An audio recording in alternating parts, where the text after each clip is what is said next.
Hello friends, I welcome you all. So today we are going to discuss problem of January 27, 2024 shift 2 का problem हम लोग discuss करेंगे। और इसमें ये बोल रखा है कि एक हैवी आयरन बार है, इस वेट 12 किलोग्राम है, is having its one end on the ground and other on the shoulder of a man. The rod makes an angle of 60 degree with the horizontal. The weight experienced by the man is, मतलब आदमी को कितना wait महसूस होगा ये अपने को बताने का है। ठीक है, तो वही अपन लोग रॉड बना लेते हैं। ऐसी बनाई अपन लोगों ने रॉड, ये बनाया है ना।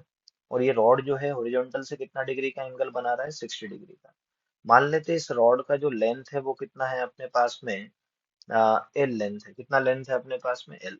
यहाँ पर ऐसा कंसिडर करते हैं कि ये आदमी का जो है अपने पास में क्या है, शोल्डर है।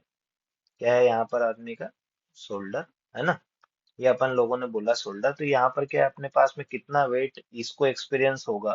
तो बेसिकली जितनी नॉर्मल रिएक्शन होगी उतना ही क्या वेट एक्सपीरियंस होगा कि नहीं। मान लेते हैं N1। इसका खुद का वजन कितना है, वेट कितना है, 12 किलोग्राम। 12 किलोग्राम मतलब कितना न्यूटन लग रहा है नीचे की तरफ, क्या 120 न्यूटन लग रहा होगा कि नहीं लग रहा होगा।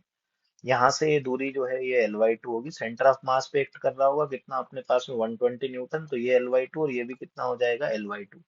ये मान लेते हैं अपन लोग पॉइंट, है ना। अब इस पर्टिकुलर सिचुएशन में इक्विलिब्रियम की बात करें तो रोटेशनल इक्विलिब्रियम के लिए अगर हम बात करें, डायनेमिक इक्विलिब्रियम में रोटेशनल इक्विलिब्रियम की अगर हम बात करें, तो जो टाउनेट है about O, tau net about O, this should be equal to zero. अब ये कब जीरो होगा, जब भाई torque generated by this normal, है ना, ये शोल्डर के मेन पे जो लग रहा है, तो N1 is equal to torque generated by this 120। तभी तो इस पे नेट टॉर्क कितना होगा इस पॉइंट पे, जीरो। देख दोनों, इसको N1 के कारण टॉर्क कैसा होगा अपने पास में, क्या एंटी क्लॉकवाइज डायरेक्शन में। और 120 के कारण कैसा होगा, क्लॉकवाइज डायरेक्शन में। और दोनों को क्या होना पड़ी, देख दोनों की डायरेक्शन अलग अलग हो गई कि नहीं हो गई। N1 के कारण ऐसा और 120 के कारण ऐसा। तो दोनों को क्या होना पड़ेगा, सेम होना पड़ेगा, तब जाके यहाँ पर नेट टॉर्क कितना आएगा, जीरो। तब जाके कैसी कंडीशन रहेगी, इक्विलिब्रियम कंडीशन। तो बोले मैंने देखूं अगर, तो बोल टॉर्क कितना होता है, टॉर्क का फार्मूला अगर लिखें तो दैट इज ऑफ कितना होता है, r cross F vector. That is of क्या लिख सकते हैं हम लोग, आर परपेंडिकुलर इंटू एफ, है ना। तो बोल अगर यहाँ से देखें तो N1 अपने पास में ये है, ये कितना फोर्स लग रहा है N1, और इसकी वो से परपेंडिकुलर डिस्टेंस कितनी है अपने पास में, L है कि नहीं। तो बोल ये कितना हो जाएगा। तो अपन लोगों ने लिखा that is of N1 into कितना हो गया अपने पास में, N1 इंटू एल।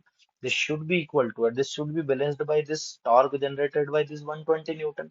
तो मैंने लिखा 120 इंटू कितना होगा, बोल अपने पास में क्या, फोर्स इंटू परपेंडिकुलर डिस्टेंस चाहिए, तो ये वाली डिस्टेंस चाहिए अपने, ये यहाँ से लेके यहाँ तक कितना, L/2। तो इसका ये वाला कंपोनेंट कितना होगा, L/2 cos 60। कितना हो जाएगा ये वाला कंपोनेंट अगर करेंगे तो L/2 कितना होगा, cos 60। तो 120 इंटू कितना हो गया, L/2 इंटू cos 60। L ने L को मार दिया।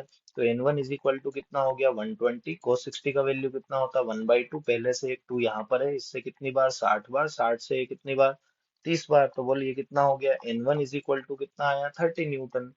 तो weight experienced by this man जो होगा वो कितना न्यूटन होगा अपने पास में, 30 न्यूटन। लेकिन जो आंसर है वो किसमें है, किलोग्राम में। तो अपन लोग देखें तो 30 बाई कितना कर देंगे, 10। दैट इज ऑफ कितना हो जाएगा अपने पास में, जो वेट एक्सपीरियंस्ड होगा वो कितना होगा अपने पास में, 3 kilogram. So correct answer for this particular question would be 3 kilogram. Okay, thank you very very much for your time.